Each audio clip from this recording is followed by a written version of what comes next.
Bueno, les agradezco mucho la presencia en este lugar, un lugar del saber, un lugar de la reflexión, un lugar de la acción. Reflexión y acción siempre deben ir de la mano.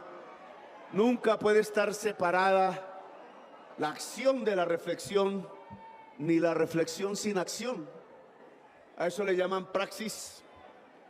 Hemos llegado después de décadas de una historia que hemos vivido y de una historia que no hemos vivido, que arranca con la construcción de esta república, que arranca más atrás con las resistencias de la gente negra que trajeron a la fuerza y que se liberó a sí misma, que arranca con un Bencos Biojó y unos palenques que gritaron libertad así mucho tiempo hace, que arranca con una resistencia indígena, con unas civilizaciones que nunca se debieron perder, con nuestros ancestros mismos, con las raíces que bajan por la tierra hasta encontrar el agua y más allá, para hacer una tierra sólida y hermosa, un continente que ha visto la esclavitud sí, que ha visto la servidumbre sí, pero que una y otra vez se ha levantado bajo las banderas de la libertad, bajo las banderas de un sueño, y es construir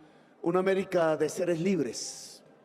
Ahí en ese centro ha estado Colombia, la martirizada Colombia, porque ha sido martirizada. Quizás ningún país de la tierra, o muy pocos, ha sufrido lo que ha sufrido la sociedad colombiana. Dice la Comisión de la Verdad, contando solo desde el 9 de abril de 1948 para acá, que aquí han sido asesinados 700.000 personas, que hoy tendrían hijos, que hoy tendrían nietos, que hoy harían de este país quizás un país muchísimo más fabuloso de lo que es, pero que fueron asesinados por el sectarismo, por no aguantarse la diferencia, que fueron asesinados por ser simplemente del pueblo y decir que eran rebeldes, que fueron asesinados más recientemente por la ignominia de la guerra contra las drogas, que llenó este país de sangre y las cárceles, cuando ahora quienes propugnaron esa guerra están sujetos a un peor vicio, el del fentanilo, el del petróleo y el del carbón.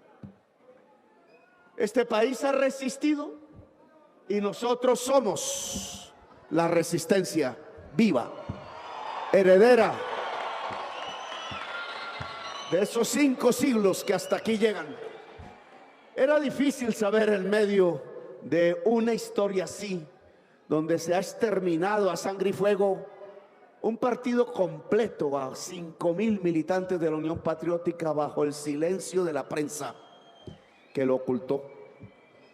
Asesinados no por líos de faldas, como decían en los titulares, una y otra vez, 5.000, sino por una alianza entre el poder y el narcotráfico. Un asesinato masivo de un partido político, cuando fue asesinado también otro partido político, el gaitanismo, cuando ha sido asesinado todo lo que signifique cambio en Colombia. Han querido mantenernos bajo un yugo, bajo el servilismo, bajo la esclavitud, y así han acumulado sus riquezas con el látigo y el cepo, con el asesinato y la sangre.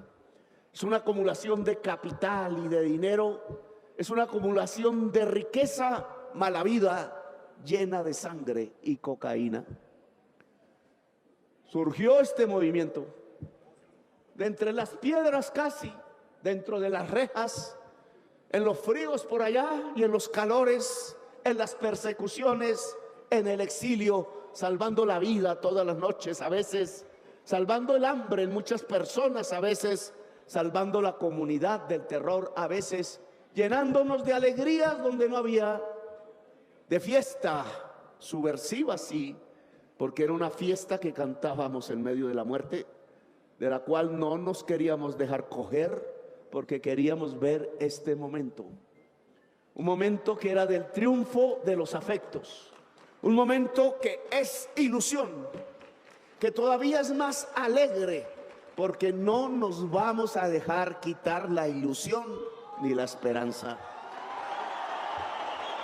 No podían faltar ellos, los que siempre han hecho trampa, los que siempre se han burlado de la gente, los que siempre para poder sentarse en una curul han tenido que comprar votos, porque si no, no vota por ellos ni la mamá. Los que para comprar votos han tenido que arrodillarse al contratista, han tenido que robarse los dineros del Estado. Claro que aquí un dirigente que sacaron de ser senador, porque solo han sacado las curules del pacto histórico del Congreso, y no en función de la justicia, sino en función del sectarismo, como si olvidaran aquellos que han echado a los senadores del Congreso y senadoras, olvidaron cómo ha sido el origen de la violencia en Colombia. Cuando sacaron a todo el Partido Liberal del Congreso de Colombia y después desde un púlpito o desde una emisora dijeron que había que matar a los liberales a sangre y fuego, recorrer las tierras porque no tenían derecho a vivir, porque era pecado el que vivieran, dijeron, y desataron esta violencia que aún no terminan. Y ahora nos echan la culpa, cuando fueron ellos los que desalojaron con sangre los campos de Colombia, y lo hicieron durante décadas y décadas y décadas, acostumbrados hasta que se formaron estas grandes ciudades, hasta que a punto de desalojo y violencia crecieron las grandes urbes de Colombia a partir de desplazados, a partir de gente que tenía que abandonar sus lugares en las noches porque los 5 jinetes del Apocalipsis venían cortando cabezas como las cortaron. Tenían que hacer trampa, si es que no saben sino del robo y del asesinato. No han conocido más, no han leído otro libro que no sea el de cómo robar y el de cómo matar. Cuando les propusimos un acuerdo nacional, generosos nosotros que habíamos ganado con el voto popular, diciendo no importa que hayan sido derrotados, aquí pueden hablar con nosotros, aquí se pueden sentar en la misma mesa, de tú a tú podemos construir la democracia y el país que dibuja lejano la Constitución de Colombia. Nos respondieron con trampa. No presenten los proyectos que los vamos a discutir. Y pasaron 2 años y no aprobaron ninguno. Es más, la ley pensional la iban a hundir un señor que se llama Iname, del que dicen que es amigo nuestro y que recibió una plata de nosotros. ¡Mentirosos! Escondió el proyecto 13 meses en el escritorio, calculando, como todo ser mañoso en la política tradicional, cuando al sacarlo ya no tendría tiempo para ser aprobado. Calculó meticulosamente el tiempo y después, cuando ya sabía que se podía hundir, porque creyó que la Cámara iba a votar diferente que el Senado y que por norma iba entonces a volver a la conciliación y que él era el que tenía que convocarla en el último día del Congreso. ¡Qué bonito! ¡Qué manera de calcular la trampa! La Cámara de Representantes decidió apoyar a los viejos y a las viejas de Colombia y no permitió la conciliación. Porque no apoyó a Petro. Algunos, obviamente, algunas apoyaron la vejez, apoyaron una de las mayores injusticias que hay en Colombia, que 3 millones de nuestros padres y de nuestras madres y de nuestros abuelos, solo por la codicia de una élite que no mira a los demás, tenga que pasearse por las calles de estas ciudades con el frío, con el calor, vendiendo cualquier chuchería a ver si le alcanza para tomarse un tinto, para fumarse un cigarrillo o para quizás tomarse un plato de sopa sin saber dónde dormir. 3 millones de nuestros ancestros vivos, 3 millones de quienes le han dado vida a buena parte de la sociedad que hoy hay en Colombia, 3 millones que a pesar de dar vida y de haber trabajado toda la existencia casi como esclavos, amas de casa cuidando niños y niñas y jóvenes, aterrorizadas muchas veces de que su joven, su niño, como dicen ellas, su niña, no volviera a la casa porque algo quizás malo le había pasado. Campesinos doblando la espalda todos los días, sembrando el café, recogiendo el café, para que tuvieran salario los congresistas, para que tuvieran salario los magistrados, para que hubiera dinero para la publicidad de la prensa, para que se pudieran formar los bancos como el Banco Cafetero y se pudieran crear flotas como la Flota Mercante Gran Colombiana y pudieran haber empresas colombianas como lo fue Avianca. Todo ese esfuerzo construyendo una nación durante todo el siglo XX de campesinos y campesinas cafeteras, donde hay una pensión para solo uno de ellos o de ellas. ¿Dónde? El agradecimiento de Colombia a través de su estado oligárquico fue olvidarlos, fue dejarlos tirados, fue dejarlos en la tristeza y la nostalgia, a veces del alcohol, o como una viejita en una plaza de mercado, en la soledad de la muerte, en el frío del cemento gris, en medio del bullicio de quienes querían comprar un pedazo de panela, un pedazo de carne o una libra de arvejas. 3 millones, la mayoría mujeres, que entregaron sus vidas por cuidar a sus hijos. Y esta ciudad y este país no les pagan lo que cualquier trabajador en el mundo tendría derecho: una pensión. El coronel no tiene quien le escriba, decía Gabriel García Márquez. Era un coronel que había hecho las guerras y se había arriesgado, y que había sido condecorado con latas, y que había salido de coronel porque no lo quisieron ascender a general, a pesar de dedicarle toda la vida a las armas, la disciplina y el ejército. El coronel no tiene quien le escriba, era el coronel que le escribía a todos los presidentes siendo viejo, a ver si le entregaban una pensión, y nunca se la entregaron. Ese es el libro de Gabriel García Márquez. Hoy está a punto de ser la primera ley del gobierno del cambio. A punto. Después de la trampa de Name que pudimos sobrepasar, no le remorderá la conciencia allí perseguido por la justicia. No sé si culpable o inocente, no le remorderá la conciencia haberle hecho tamaño trampa a 3 millones de viejos y de viejas que no le hicieron ningún mal, que eran como su padre o como su madre, igualitos, y que no merecían su traición de congresista de la República y senador, porque se merecían su esfuerzo, se merecían el esfuerzo de un congresista de firmar una ayuda para el pueblo, que era la pensión merecida a la tercera edad de Colombia. Ahora hay unos magistrados que decidirán si esa ley se aplica o no se aplica. Leerán los libros de justicia, las doctrinas jurídicas sobre si la publicidad se hizo o no se hizo, que sí se hizo. Sobre si el debate se hizo o no se hizo, y hubo 2 años de debate, 2 años de debate. Sobre si es necesario o no, y la Constitución lo ordena o no. Y la Constitución de Colombia sí que desde el principio miró a esos viejos y a esas viejas, y por eso propuso el Estado Social de Derecho. Hablará su corazón, como no habló el corazón de Name, espero. Y ojalá sea capaz esa corte de abrir el camino de una posibilidad entre la maleza horrible de la política tradicional que se está configurando ahora. Sea capaz, como he visto otras cortes, las que llevaron el 30% del Senado a la cárcel por ser asesinos parapolíticos, por la mañana hacer la ley y por la noche la lista de sus propios ciudadanos que iban a ser asesinados. Una Corte Suprema que supo levantar la luz en medio de las tinieblas y en medio del terror, y comenzó la posibilidad real de una democracia.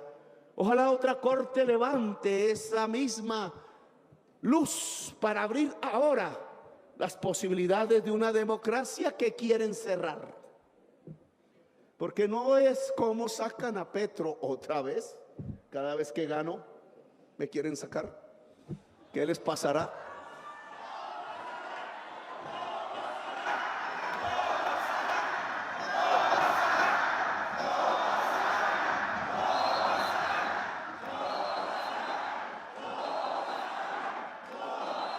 Les aburre Petro. Cada vez que me elige el pueblo, ellos a tumbarme. Les aburre lo que yo digo. Dicen que es una locura. Dicen que es una locura la justicia social en Colombia. Tan mal han sido educados en medio de la injusticia y del egoísmo social.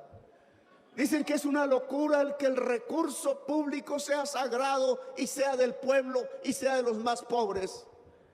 Tanto se habrán acostumbrado a usar el recurso público para entregárselo a los banqueros y a sus propios negocios, privatizando carreteras, privatizando hospitales, privatizando la salud, privatizando la educación, privatizando la energía eléctrica y privatizando el agua potable, que ahora ya casi no llega a Bogotá precisamente por eso.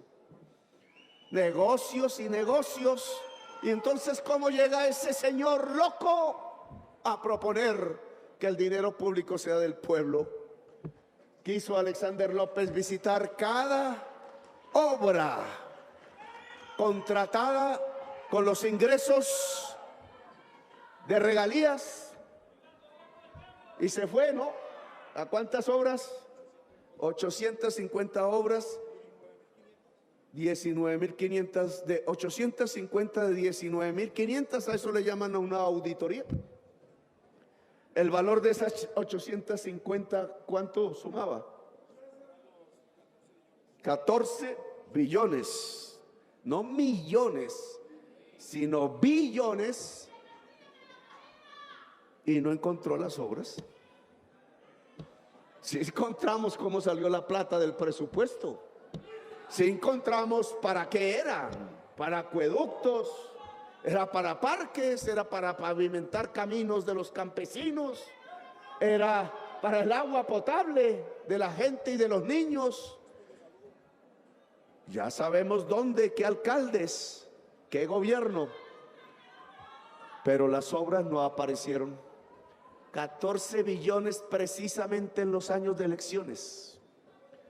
La plata no se fue al agua potable, se fue a comprar el voto de los pobres para mantener la misma realea que siempre se mantiene haciendo leyes y desastres en Colombia. Y los encontramos, los pillamos. Eso sí, tapen y tapen en la prensa, porque no es que se equivocó en un cero, no, es que no son 14 sino 2. Fuimos a cada obra y no la encontramos, o la encontramos a medio hacer, las chambas. En vez del edificio, ¿a dónde se fue la plata? ¿Dónde se está investigando ese entuerto? Decía una señora de la prensa, no es que la mayor corrupción es la del gobierno de Petro. Oigan, por favor, poquito de matemáticas. El vagabundo de Olmedo obviamente se robó una plata que pasa quizás de 20.000 millones.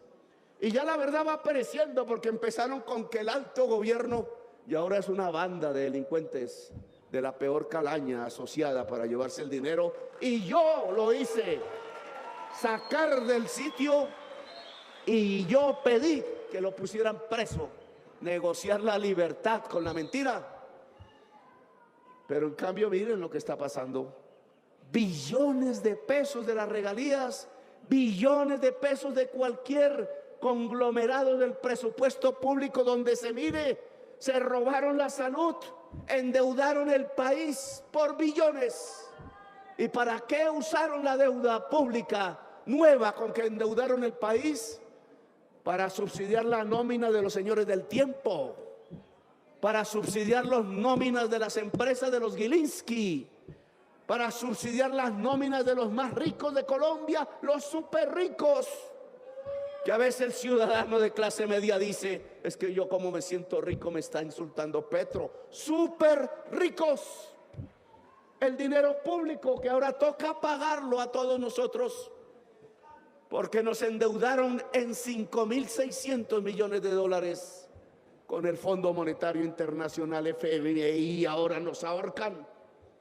Y ahora el Congreso se da la oportunidad, no todos, obvio, la mayoría de las comisiones terceras, de decir: aquí los tenemos, no les aprobamos el presupuesto y solo pagarán nóminas y deuda, y no habrá dinero para el pueblo. Pero eso sí, de primeras y con un botón que se espicha automáticamente, saldrán las partidas para pagarle a los concesionarios de la carretera, las carreteras 4G y 5G, que cobran además con peajes. Si no sale el presupuesto que presentamos, discutido, claro, pero salvando las partidas para la gente más pobre de Colombia, tampoco saldrán las partidas para la gente más rica de Colombia.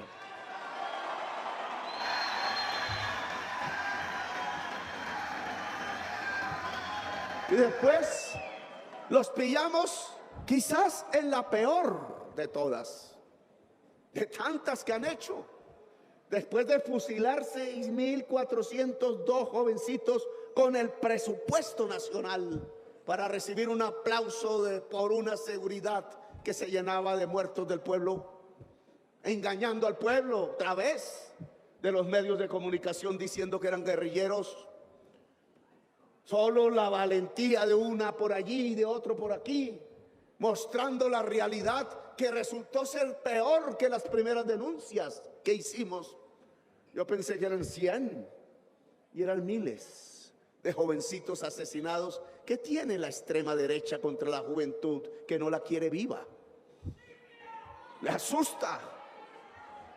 Y no había pasado ese episodio, aún no se habían de terminar los tribunales llevando soldados presos que se dejaron engañar, de los de corbata, de escritorio, que eso sí, sin pasar por una sola declaración, hicieron el comunicado y la resolución y el decreto 039 que le entregaba bonificaciones al que entregara bajas, tal como los sanguinarios dirigentes del Estado colombiano en la violencia habían premiado por cada oreja de un liberal que le trajeran con plata.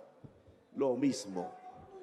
Mediados del siglo XX, principios del siglo XXI, lo mismo.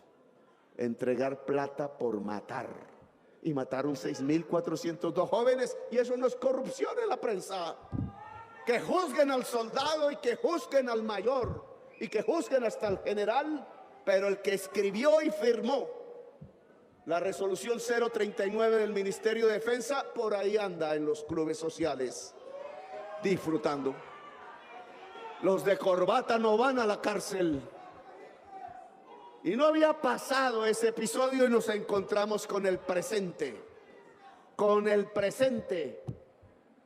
Entonces, la prensa nos va diciendo que metí las patas, que qué pena con Colombia, porque en un club de las entidades israelíes de inteligencia y otras nos sacan por haber hablado. Es que lo decente era haberse quedado callado. El indecente es Petro por hablar, es el culpable por hablar. Sapo, dirán. ¿Qué sapo? Por ahí me pintan así. Sapo, dirán. ¿Cómo se le ocurre en la televisión que creen que es de ellos, cuando la Constitución dice que el espectro es del pueblo colombiano?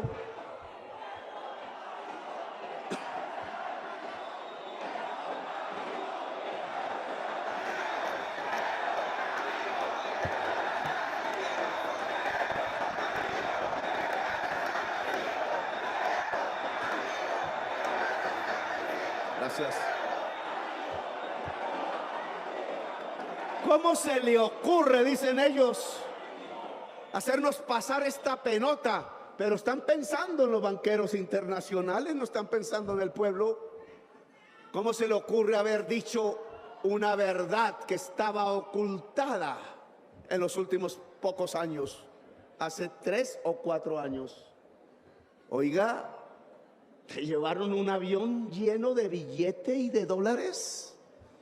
11 millones, 5 millones y medio en el primer viaje y otros 5 millones y medio en el segundo a un banco Arit, no sé cómo se llama ahorita, por allá de una ciudad de Israel, y consignaron, después de haber registrado ese dinero en la aduana israelí, tuvieron el cuidado de registrarlo en la aduana israelí, porque si no allá sí los cogían presos, pero no lo registraron en la aduana de Colombia porque creían que aquí le iban a tapar el entuerto y la maniobra. Un funcionario público que no registra la plata aquí en su propio país y sí la registra en el extranjero, porque allá le daban permiso de meter la plata en efectivo en el banco, solo que el banco tuvo la decencia de hacer una alerta al Instituto de Cuidado de Lavado de Activos y de Financiación del Terrorismo de Israel, y por eso quedó registrado en esa entidad. Y con esa plata compraron un software que puede interferir todos los teléfonos de los que tenemos aquí, y no simplemente la voz, no solo lo guardado en el teléfono, sino todos los algoritmos de la comunicación de chat y redes. Y lo compraron con un propósito. El primero, interferirle los teléfonos a los muchachitos, a los jóvenes y a las jóvenes que con figuras en grafiti, con claves que creían ellos, solo conocían ellos, no sabiendo que ya hay traductores del lenguaje juvenil, de las paredes y de las canciones, cuyos cantantes van muriendo uno a uno. Le voy a poner un trabajo, Gloria. Averígüese de la vida de Samurai, un artista fundamental de Ciudad Bolívar que aprendió a tocar los violines con su conjunto en la Bogotá humana, y por lo que cantaba terminó en un basurero de Ciudad Bolívar. ¿A cuántos fueron cayendo uno a uno muchos líderes en los barrios de Colombia, jóvenes, asesinados porque se habían levantado a pedir justicia, porque se habían levantado porque creían que este país era de ellos, y resulta que no, se encontraban con que este país era de una minoría sanguinolenta que estaba acostumbrada a matar y que era capaz de comprarse ese software para ubicarlos casa por casa en cada barrio, para irlos asesinando uno a uno, como ya habían matado en el pasado. Y me vienen a decir que me tenía que callar, que qué indecencia, que el problema es Petro por haber descubierto el entuerto y el crimen.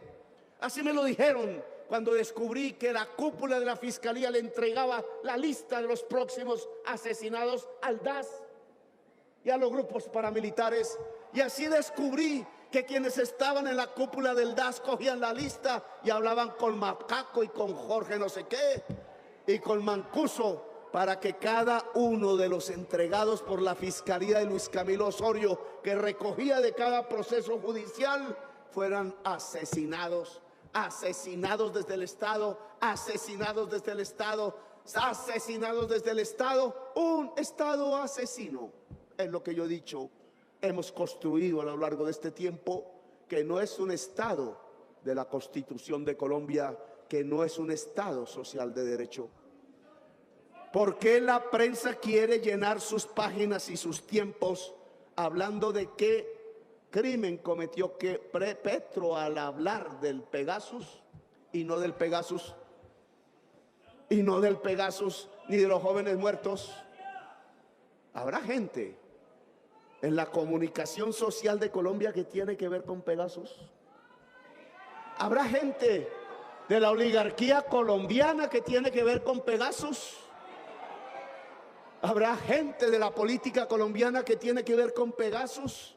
Tanto miedo le tienen a la verdad, y sobre todo cuando un presidente de la República ante su pueblo y por televisión dice la verdad. Tan mal acostumbrados estaban a los discursos de los presidentes, creyéndole sus mentiras, que ahora les parece una bofetada que un presidente pueda decir la verdad. Pues por eso Por eso es porque sacamos 1.600.000 personas de la pobreza el año pasado, cuando ellos creían que íbamos hacia el colapso económico. Es porque llevamos la inflación a cero, cuando creían que la íbamos a disparar. Es porque disminuimos la desigualdad en Colombia. Es porque le entregamos la tierra de los mafiosos incautada al campesino y a la campesina, y ellos querían que fuera para la mamá, para el senador y para la novia. Y no permitimos. Es porque se robaron ellos los bienes de los narcotraficantes, oiga. Son peores ellos que los narcotraficantes, entonces. Es porque le hemos planteado al pueblo las reformas que se necesitan para que seamos una sociedad más próspera y más igualitaria, como ordena la Constitución Nacional. Por eso nos quieren sacar, ya no se aguantan a Petro en la presidencia. Y entonces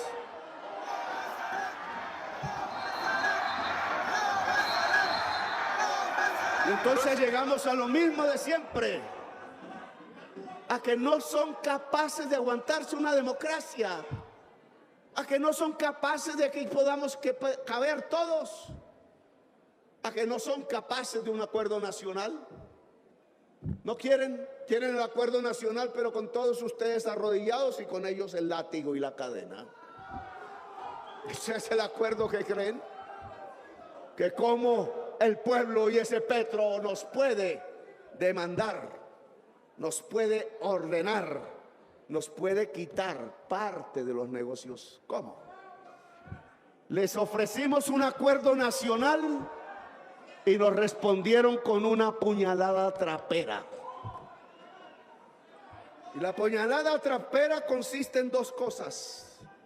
Por ahí hay un contrabandista que se sabe los nombres de todos los generales que le han recibido plata para dejar entrar el contrabando por miles de millones de dólares todos los años en Colombia, mientras se quiebra la señora confeccionista en Madrid, cuando se quiebra la señora confeccionista en Medellín, en Bogotá, en el Madrugón, o en Cali, o en la zona cafetera, o en Ibagué. Yo hice coger a ese contrabandista preso.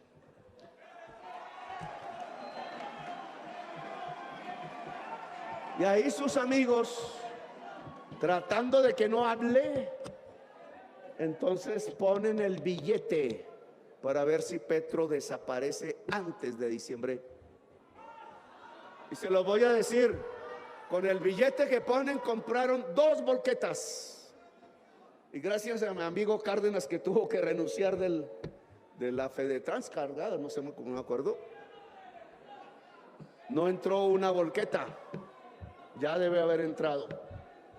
Y la idea que tienen es llenarla de dinamita y explosivos, y con información interna de mis rutinas, hacerle volar la volqueta a mi paso. Ese es el operativo de la muerte. Y compraron los fusiles en los barrios donde se movía antes el M-19. Y uno de ellos le contó a un abogado gringo que le contó a la DEA toda la historia, y quien ponía además otra plática desde Dubái, dueño de las Esmeraldas en Colombia. ¿Y dónde compraron los fusiles para guardarlos? E incluso más o menos dónde está la casa donde los tienen guardados. Solo que la versión que le llegaba al presidente no era esa. Llegó por ahí, por la DEA, vía embajador.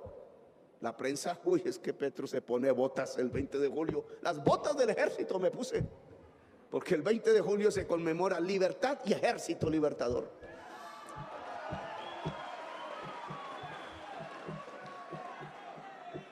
No, que se aplaquen las atenciones mientras el operativo seguía en su curso y sigue hoy en su curso.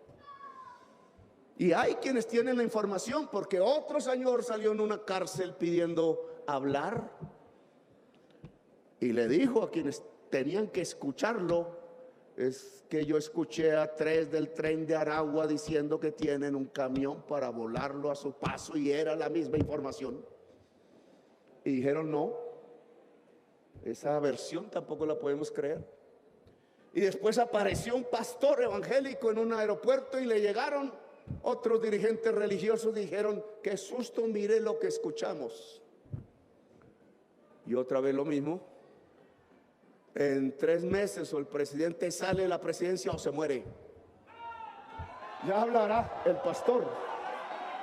¿Y qué pasa entonces cuando uno encuentra la gran prensa de Colombia diciendo, oigan, no crean, es que Petro está loco, oigan, no crean que Petro está loco, oigan, no crean que Petro está loco? Cuando lo ha dicho el embajador de Estados Unidos, la DEA, el preso en la cárcel, los del habitantes de barrio que eran simpatizantes hace 40 años del M-19 y se atrevieron a contarlo porque no quieren que el único presidente del M-19 muera asesinado.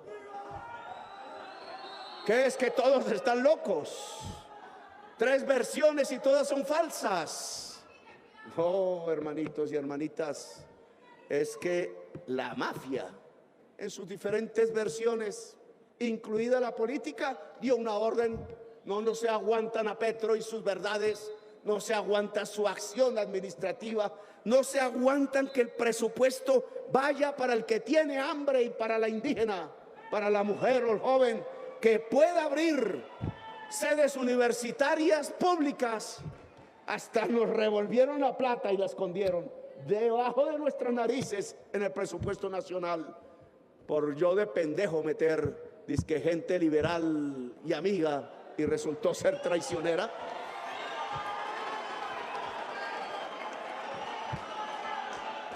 Puñalada trapera, una y otra vez.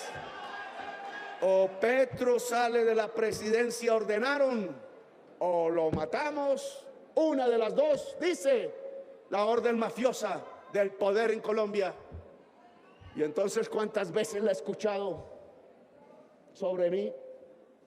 Y el presidente de Colombia se asusta como Alfonso López Pumarejo. Deja dividir las fuerzas como Turbay y Gaitán para que el fascismo ascienda al poder y genere la barbarie.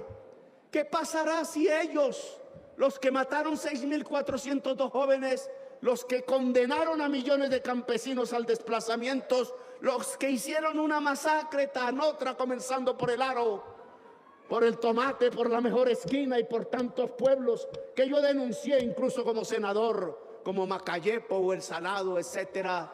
¿Qué pasará si esa gentuza asesina llega de nuevo al poder en Colombia?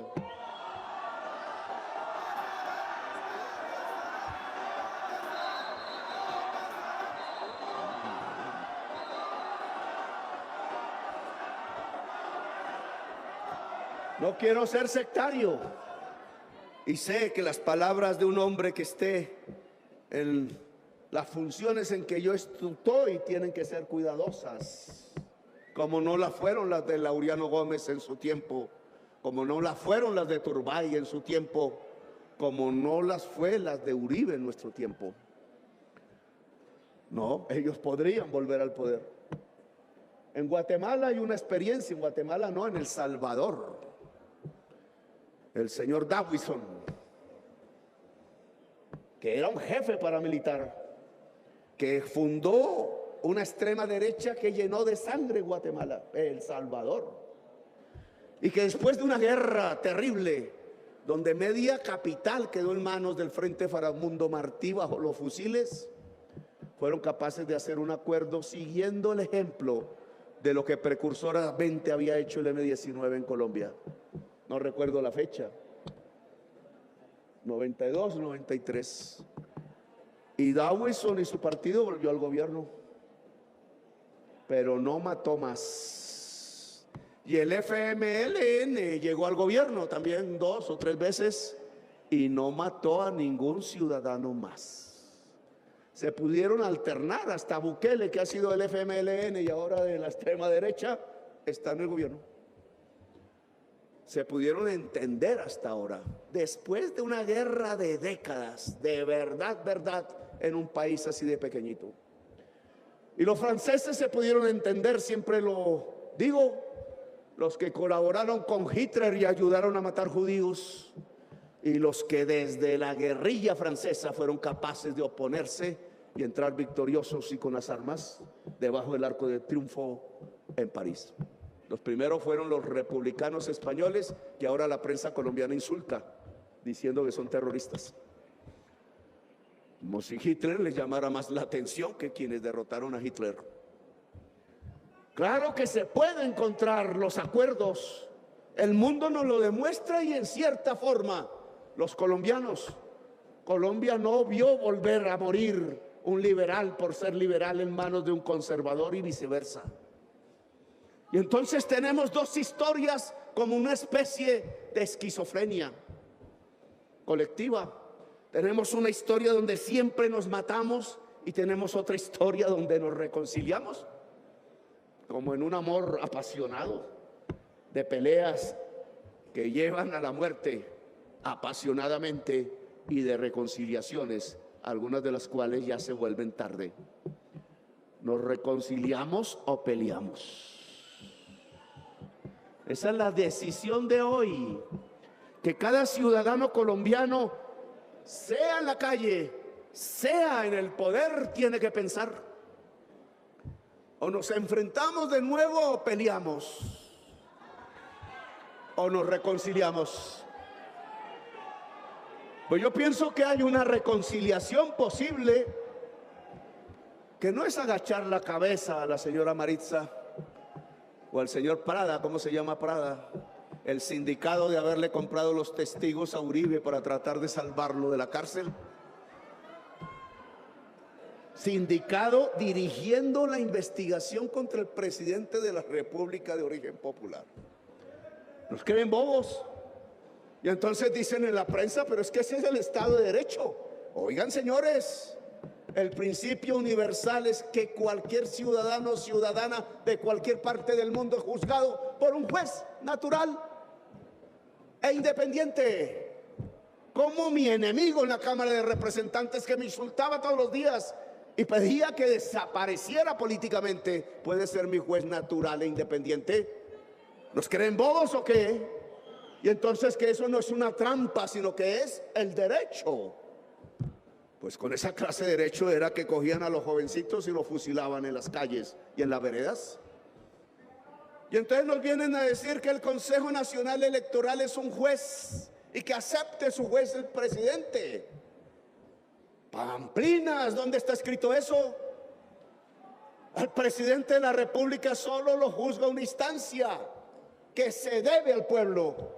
La comisión de acusaciones, una sola, y eso que no debería tampoco.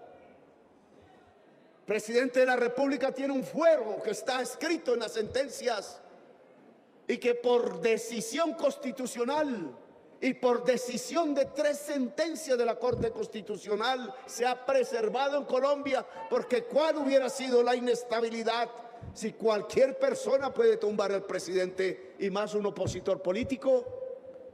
Pero no, aquí en el caso de Petro había que quitar ese fuero de la noche a la mañana por 3 magistrados que no tienen competencia para decidirlo, ni competencia para decir que el CNE me puede juzgar.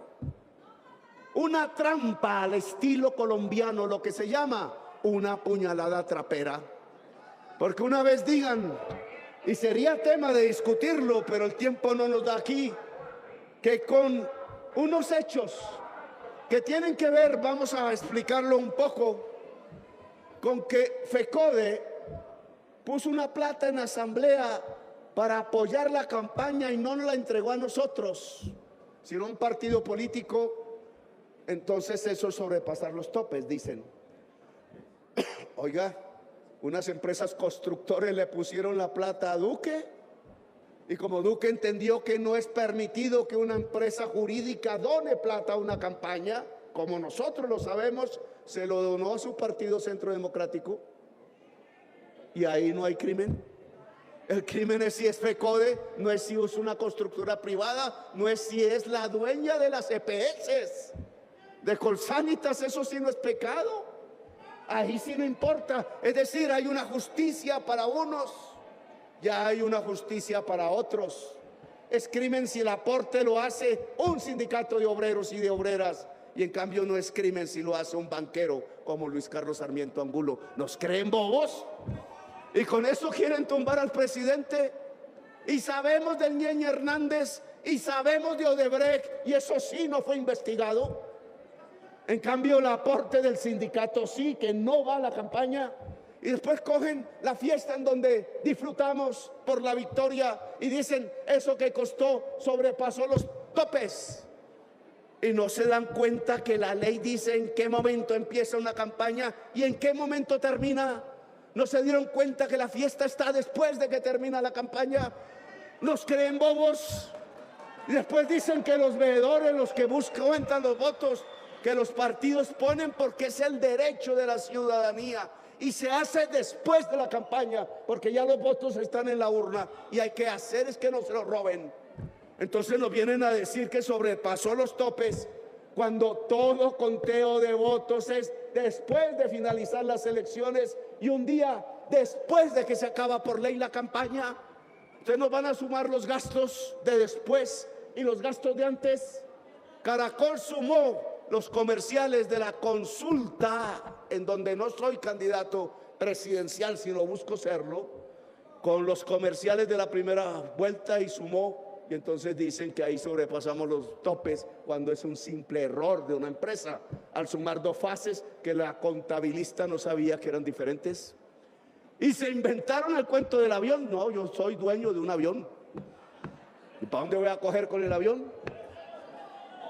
Hay como 3 que están a mi servicio. ¿Para dónde cojo con ese avión? Que de Daily Corpo, que tiene una etiqueta atrás. Pues yo me subí a un aviones que dicen Avianca, que dicen no sé qué, que dicen si sé cuánto, y me duermo a veces. Daily Corp puso el que alquiló el avión mucho antes de que empezara la campaña electoral, porque lo usó para una campaña de ellos que no era electoral, publicitaria. Y nosotros fuimos y alquilamos a la empresa del avión, y entonces porque dice Daily Corp, entonces somos culpables de Daily Corp.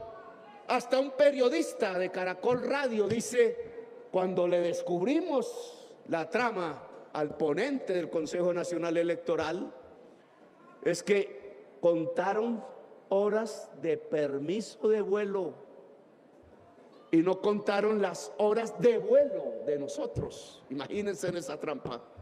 Y permisos de vuelo, entonces dijeron todos los permisos que le han dado a ese avión para volar todos los días durante el periodo de la campaña, se los dieron a Petro. ¿Y quién dijo eso? La avioneta volaba para particulares. Lo único que estaba en el contrato es que cuando nosotros voláramos no se subiera nadie más a la avioneta que los que dijéramos por seguridad. Y entonces nos suman todos esos viajes y dicen sobrepasaron los topes. Chambones, vuelvo a repetir. Prada ya había demostrado su chambonería siendo representante a la Cámara. Por eso está sindicado por la justicia, es así, penal de Colombia. Y entonces con esa jeringonza puesta por el comisionado de la CNE, porque ellos no son magistrados, ellos no son jueces, ellos no son poder judicial, ellos son un simple poder administrativo de las elecciones. Entonces con eso, Benjamín, que es amigo de Alex Vega, que es amigo de Thomas Andrek, que no le gusta que le haya quitado el contrato, que no se lo quité, sino que no resisto que pongan pliegos sastres y se roben la plata del pueblo y acumulen los datos de la registraduría, de la seguridad social, de los pasaportes. Entonces no les gusta a Thomas Andrek que sea yo el presidente y su amigote Alex Vega, que le entregó licitaciones, y su amigo del alma, Benjamín, se vuelve ponente para ver si tumba al presidente. Esos son los dos ponentes. Imagínense para dónde vamos. Y entonces vienen a decir, no, es que lo está juzgando su juez natural. No va a pasar nada, tranquilos. ¿Cuál golpe de Estado? Dicen, duerman, no se den cuenta que si esos magistrados hacen mayoría, entonces sobrepasamos los topes según ellos cuando no lo hemos hecho, y menos el presidente. Y entonces la comisión de acusaciones abre el proceso, no por delito, sino por indignidad y el 109, como pide la cabal, y en una votación de mis rivales políticos, que son mayoría. Adiós, presidente. Y se acabó el 2022 y nos vamos a dormir y todo es tranquilidad, porque volvimos a la normalidad de Colombia, es decir, a quienes gobiernen sabiendo que fusilan a los jóvenes y desacran la masacre. Pues en este momento corresponde tomar las decisiones y son de ustedes. Esta Asamblea Nacional Popular es la dirección del movimiento popular de Colombia. Todos ustedes, venidos de todas las regiones, no podemos dormirnos porque nos quieren hacer dormir. Si ellos desatan el golpe de Estado, que no es con soldados, no es con generales, como con Pinochet, es con corbatas que lo van a desatar, con decisiones ilegítimas. Al golpe de Estado se le responde popularmente con una revolución.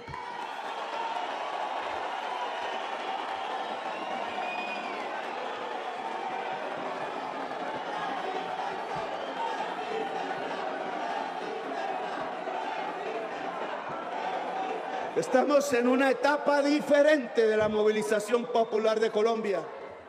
Antes salíamos a una manifestación, un 1 de mayo, a una minga. Antes, después, salíamos a llenar la Plaza de Bolívar porque Ordóñez nos había sacado una y otra vez y ganamos. Demostramos la arbitrariedad de Ordóñez y hay una sentencia de la Corte Interamericana de Derechos Humanos que aplica para este caso para la misma persona, porque ninguna instancia administrativa puede quitarle derechos políticos a ningún ciudadano o ciudadana de Colombia. Y después nos enseñaron las juventudes barriales a que hay que durar un mes en las calles. No es una manifestación como la que ustedes, Petro, hacen.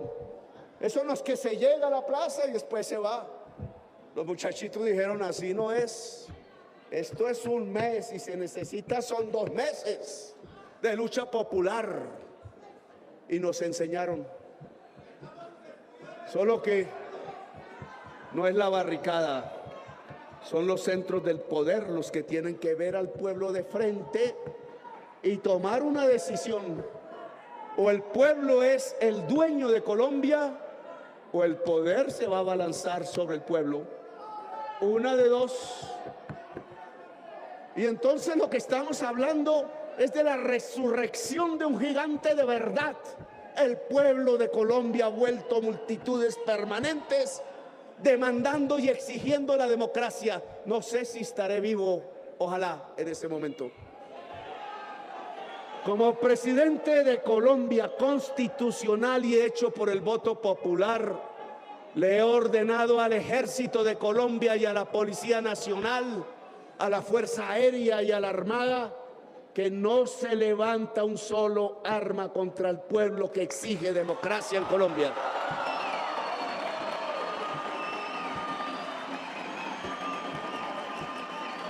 Esa orden está dada y le pido a Laura que la escriban porque mañana se entrega firmada y con sello oficial a cada mando de la cúpula militar y policial de Colombia. Es la orden del presidente y yo soy su comandante en jefe.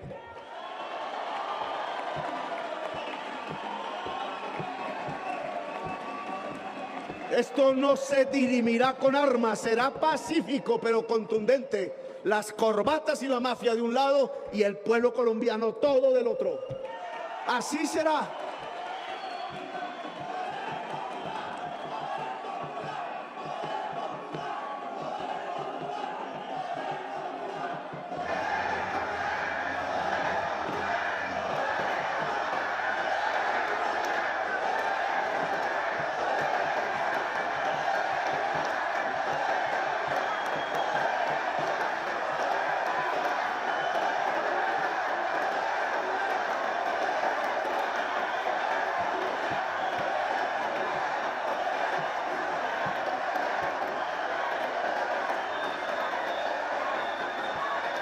Y lo que se va a pedir, a exigir y a hacer es la aplicación cabal, inmediata y total de la Constitución Política de Colombia firmada en la Asamblea Constituyente en 1991.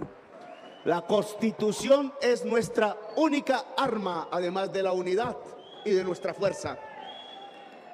No habrá violencia. Ojo, no es el ciudadano vecino, la ciudadana, el dueño del almacén. No es el señor que vive mejor que nosotros, no. Esto es una hermandad del pueblo colombiano. Ninguna violencia contra un ciudadano o una ciudadana. La contundencia va a estar en lo pacífico, en lo multitudinario, en la multitud alegre, en la fiesta popular. Porque alguien decía que la revolución es una fiesta y tenía toda la razón. Es desde nuestra serenidad contundente de multitudes rodeando al poder que definiremos esta situación, si gana la puñalada trapera o gana la democracia en Colombia. No será una guerra, no.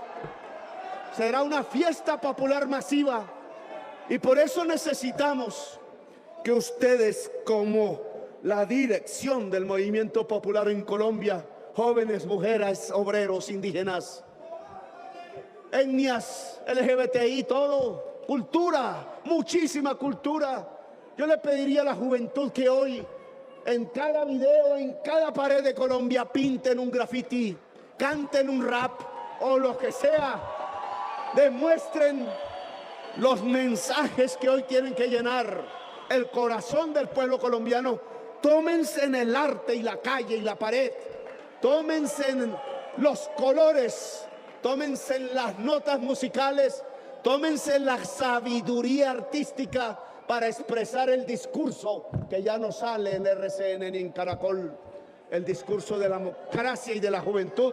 Yo los convoco a ustedes, cada uno y una de ustedes viene de una región de Colombia, muchas más difíciles, otras menos, en esta ciudad que se queda sin agua por no haber hecho caso del pueblo de Bogotá, que pedía menos negocios y más árboles y naturaleza. En todos esos rincones hay que constituir los comités de defensa del cambio a nivel municipal, a nivel veredal, a nivel regional. Esa es la tarea. Y ese comité no tiene para qué ni ponerse a pelear entre sí, ni a cerrarle el paso a nadie porque es más joven o es más viejo o es mujer o tiene el color negro. Es una expresión de la democracia. Y la misión de cada comité de esos es convocar a toda la población el día que toque, los días, los meses que toque, para rodear al poder y cambiarlo y transformarlo y poner por fin el primer día de realidad de la Constitución Política de Colombia, el primer día del Estado Social de Derecho, el primer día de una democracia multicolor en Colombia, el restablecimiento del derecho del pueblo, que es el voto popular. En las elecciones del 2022 puso su firma, su escritura. Las elecciones y el voto popular no son para burlarse, y eso tiene que demostrarse en Colombia. No se burlan del voto popular del 2022. Les pido y les solicito como presidente, abandonen esa estrategia de la trampa. Abiertos estamos al diálogo, pero no a arrodillarnos. Aquí estamos abiertos a discutir las reformas, pero las reformas siguen en favor del pueblo, no de los negocios. Abandonen la puñalada trapera, porque eso ya no funciona dentro de la sociedad colombiana. Esta sociedad colombiana soñó con una potencia de la vida y no se va a dejar quitar la potencia de la vida de sus manos. Gracias, muy amables, por haberme escuchado. ¡Viva Colombia! ¡Viva Colombia! ¡Viva Colombia libre y democrática!